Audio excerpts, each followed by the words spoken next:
নমস্কার বন্ধুরা, আমার সাধারণ রান্নাঘরে আপনাদের সবাইকে সাদর আমন্ত্রণ। এবারে শুরু করছি আমি আমার রান্নাবান্না। আজকে রাধা পল্লবী তৈরি করব। পুরো ভিডিওটা দেখার জন্য অনুরোধ রইল। আসুন এবার শুরু করা যাক। বিউলির ডালটা আমি ঘন্টা 5 ভিজিয়ে নিয়েছি। এইরকম ভিজে গেছে, খুব সুন্দর। এবারে এটাকে বেটে নেব। এখানে নিয়েছি কাঁচা লঙ্কা, মৌরি আর আদা। এগুলোকেও আমি একসঙ্গে বেটে নেব। কড়াইয়ে নিয়েছি সর্ষের তেল। তেলটা ভালোই গরম হয়ে গেছে। এবার দিয়ে দিচ্ছি একটু হিং। হিংটা ভালোই ভাজা হয়ে গেছে। এবার দিয়ে দিচ্ছি কাঁচা লঙ্কা, আদা আর মৌরি বাটা। দিয়ে দিচ্ছি পরিমাণ মতো হলুদ। দিয়ে দিচ্ছি কাশ্মীরি লঙ্কার গুঁড়ো।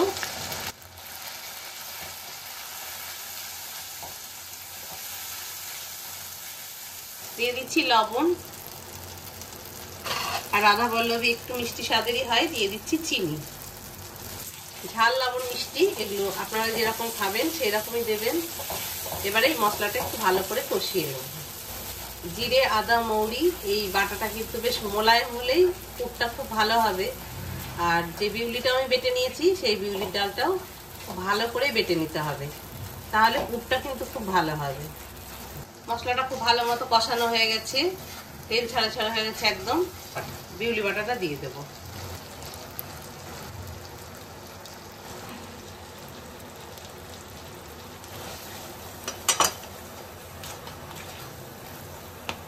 ভালো করে মশলার সঙ্গে এই ডাল বাটাটা মিশিয়ে নেব। পুরটা এরকম হয়েছে, আর এটা যত নাড়বো তত এরকম মন্ড মতো হয়ে যাবে। এবারে দিয়ে দিচ্ছি জিরে আর ধনে গুঁড়ো, ভেজে গুঁড়ো করে নিয়েছি সেইটা। এই জিরে ধনে ভাজার গুঁড়োর আমার আগের ভিডিওতে দেওয়া আছে, আপনারা চাইলে দেখে নিতে পারেন। এই ভাজা মশলাটা দিলে এটা খেতে কিন্তু আরো বেশি সুন্দর হবে, আর গন্ধটাও খুব ভালো হবে। এবার এটাকে ভালো করে মিশিয়ে পুরটা ঠান্ডা করে নিয়ে ফেরত। রাধা পল্লবী পুরটা আমার একদম রেডি। ঠান্ডা হওয়ার পর এরকম হয়েছে। এবার এটা লেচির মধ্যে পুরে আমি রাধা পল্লবীর লেচিগুলো সব গড়ে নেব। হাতে এক ফোঁটা তেল লাগিয়ে নিলাম, নিয়ে এবারে লেচিগুলোকে, পুরটাকে আমি এইভাবে গোল গোল করে গড়ে নেব। পুরগুলো আমি এরকম গোল গোল করে নিয়েছি। এবার এগুলো লেচির মধ্যে পুড়ে নেব। রাধা পল্লবীর জন্য ময়দাটা আমি মেখে নেব। নিয়েছি পরিমাণ মতো ময়দা। এবারে নিয়েছি নুন আর চিনি। নুন আর চিনিটা আমি আমার পরিমাণ মতোই দেব। দিয়ে দিচ্ছি সাদা তেল। সাদা তেলে যেহেতু রাধা পল্লবীগুলো তৈরি করব, সেই জন্য সাদা তেলই দিলাম। এবার এটাকে খুব ভালো করে ময়ান দিয়ে নেব। ময়ানটা খুব ভালো মতো দেওয়া হয়ে গেছে। বিউলি কলাইয়ের ডাল বাটা আমি রেখে দিয়েছিলাম, সেই বিউলির ডাল বাটাটা দিয়ে দিলাম। আর আদা, মৌরি আর কাঁচা লঙ্কাটা যে বেটে নিয়েছিলাম সেই বাটাও একটু রেখে দিয়েছি। এবার এইগুলো দিয়ে ময়দাটা ভালো করে মেখে নেব। আটাটা এরকম হয়েছে, সামান্য একটু জল দেব। আপনাদের যেরকম জল লাগবে সেই রকম জল দেবেন, কারণ রুটির আটা যেরকম মাখা হয় এইটাও আমি সেই রকমই মাখবো। খুব শক্তও করব না, আবার একদম নরমও করব না। ময়দাটা মাখা হয়ে গেছে। হাতে নিয়ে নিচ্ছি কয়েক ফোঁটা তেল।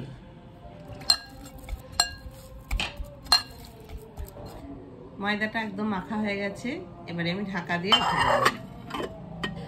এটা ঢেকে আধ ঘন্টার মতো রেখে দেব। এবারে এই ময়দা লেচি করে পুরগুলো আমি ভরে নেব।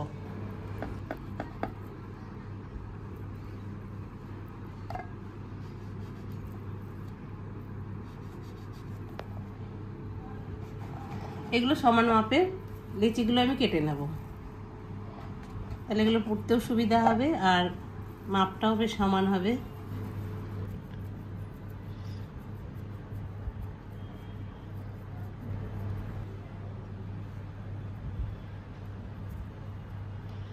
এইভাবে সমস্ত লিচিগুলোর মধ্যে পুরগুলো আগে পুড়ে নেব।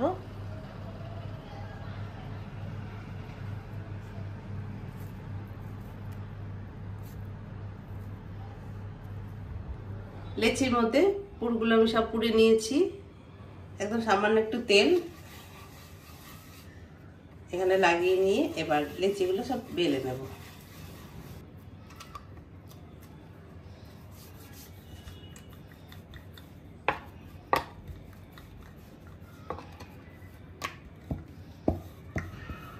কড়াইয়ে নিয়ে নিয়েছি সাদা তেল।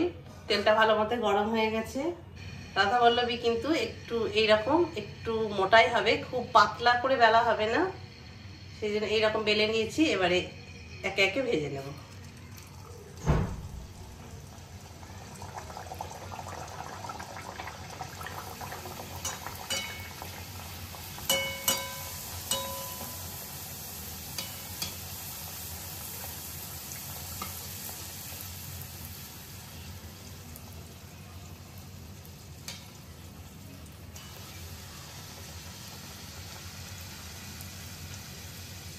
এইরকম ফুলকো ফুলকো রাধাবল্লভী, এটা কিন্তু খেতে খুবই ভালো লাগে।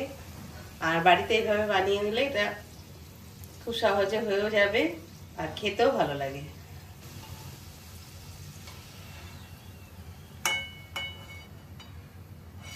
রাধাবল্লভীগুলো এইভাবে ভেজে নিয়েছি, প্রত্যেকটাই খুব সুন্দরভাবে ফুলেছে।